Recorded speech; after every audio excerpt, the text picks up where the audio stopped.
So, Victoria and Madison, we are back and we are talking about food and nutrition and I will say relationships with food.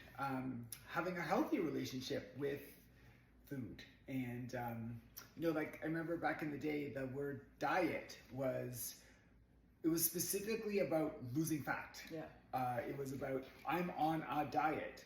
I'm on this kind of diet. There was people who were eating like grapefruit all day long, and so like it was like called the grapefruit diet, and it was about literally it was geared towards women probably for the most part, and literally they would just have grapefruit all day long or whatever. I don't even know what the diet was, but it was that word diet was.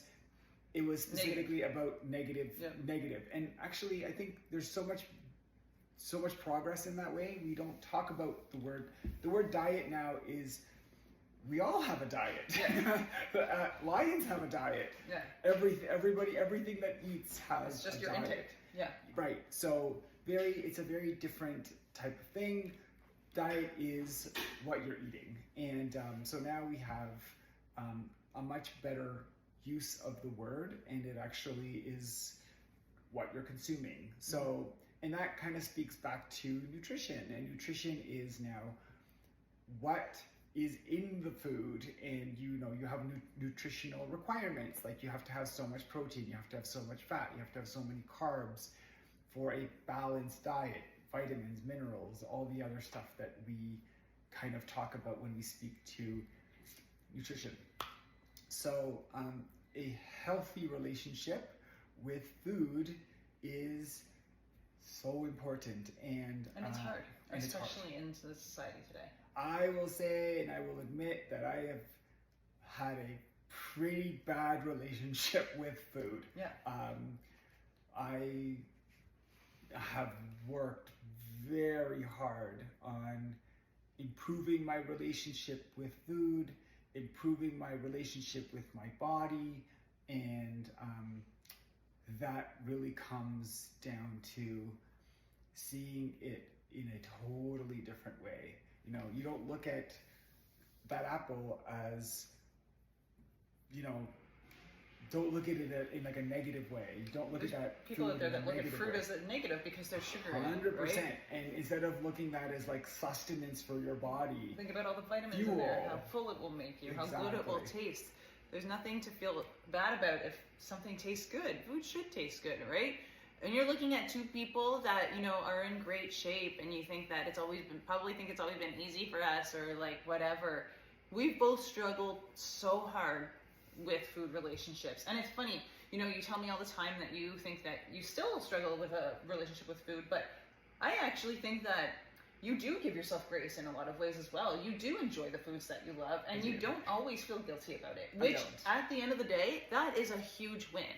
Victoria struggles with wanting to do extra cardio because of eating certain foods, but not all the time. Yeah. And that is not something that we recommend that you do, but we're human too, and we have our own struggles too, right? I used to eat less than 1,000 calories a day, right? And sometimes when I want to get in shape, like we have a vacation coming in 6 weeks, sometimes I think like, I can cut all the calories. And that's not healthy. And no, I'm not going to do that.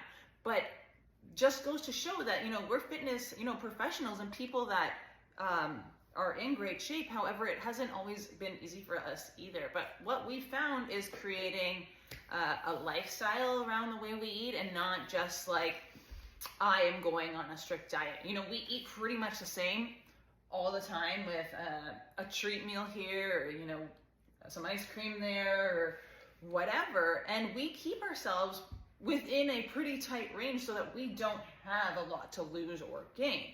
However, if you're someone that is struggling with a food relationship, I think one of the best things that you can do is get educated on it.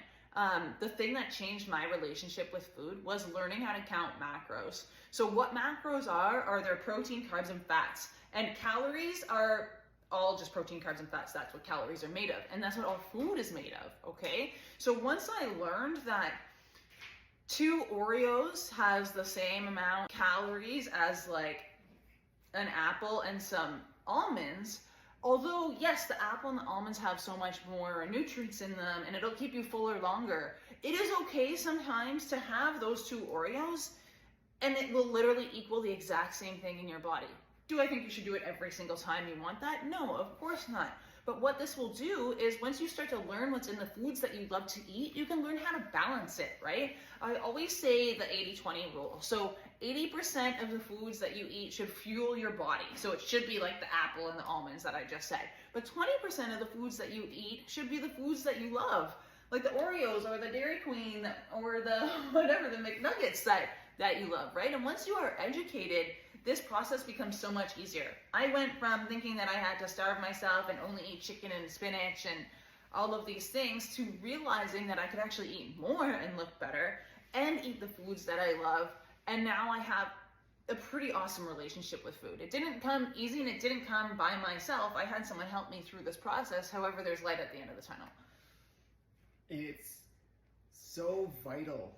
I mean, I cannot stress how that relationship with food actually can change your entire relationship, like your health, your view of yourself.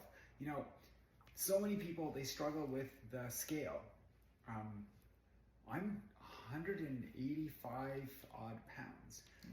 I'm 6'2", I'm 100, I mean, I'm in my head, I'm like 175, 170, 165, like those, that relationship with the scale is so destructive. Yeah.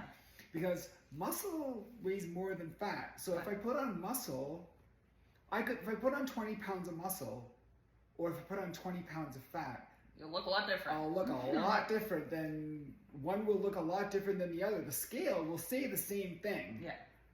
But the way you look, the way you feel, your energy, your overall health, all of those things will be so incredibly different. Yeah.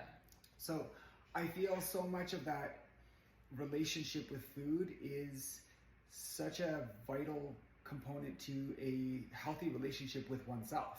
And your lifestyle. I have fat on my legs. I'm not like skin and bone and muscle. Like, we are all a combination of all of those things.